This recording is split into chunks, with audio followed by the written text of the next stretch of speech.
Predložene izmjene zakona o radu komentiramo sa jednim od poznatijih zadarskih, županijskih, rekla bi, sindikalista, profesorom Jerom Bilanom. Dobro nam došli. Dobar dan, pozdrav slušateljima Radio Zadra. Možete li u kratkim crtama podsjetiti sindikalisti na što upozoravaju, koje su one najgore izmjene koje čekaju nas ukoliko se usvoji ovakav predloženi zakon o radu? Pa naše živote su u proteklo vrijeme obilježile tri riječi, tri tuđice. Jedna je transparentnost, a druga će biti fleksibilnost i outsourcing.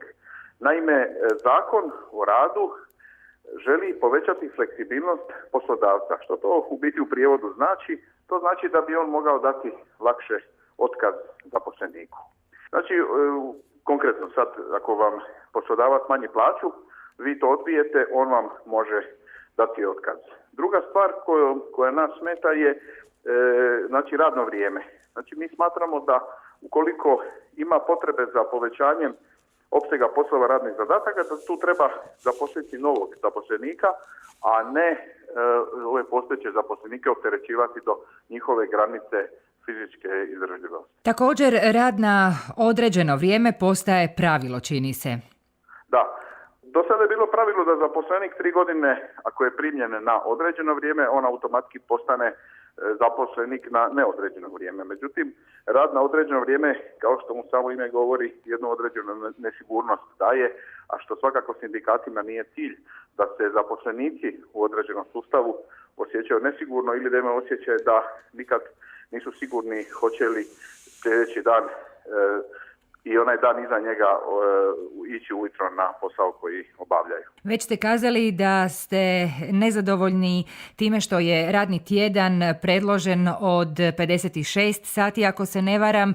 Dakle, s kojom biste satnicom bili zadovoljni? Pa mi imamo naš 40-satni radni tjedan, a sve ono što je prekovremeno ljude stvarno treba pošteno nagraditi, a to znači pošteno da bude dostojanstveno primjereno čovjeku, da on može svoje osnovne životne potrebe zadovoljavati sa plaćom koju prima, a ne da ukoliko je zaposlenik radi određeni posao puno radno vrijeme, da on ne može osnovne životne potrebe zadovoljiti, a kamoli ući u neke veće investicije, osnovati obitelj ili tako dalje. Smatrate također da će velike tvrtke upravo omogućenim outsourcingom zapravo dovesti do novoga vala nezaposlenosti?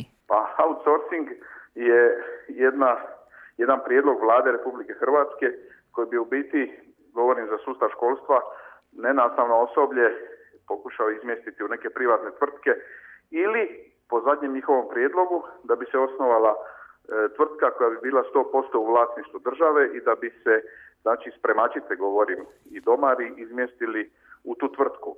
Svakako da bi troškovi u toj novoj tvrtki, kako predlaže ministar Mrsić, bili veći. Zašto? Zato što opet ta tvrtka bi morala imati svoje računovodstvo, svoj menadžment i tako dalje, što bi opet dodatno povećalo troškove. Mi smo u sindikatu oštro protiv outsourcinga, ne samo sindikati javnih, nego i državnih službi, i smatramo da zaposlenike na poslovima čišćenja i održavanja zgrada treba zadržati unutar sustava. Znači da naše spremačice u školi ostanu unutar škole, da ne idu u privatne tvrtke, jer bi im svakako život bio teži nakon tog njihovog izmještanja.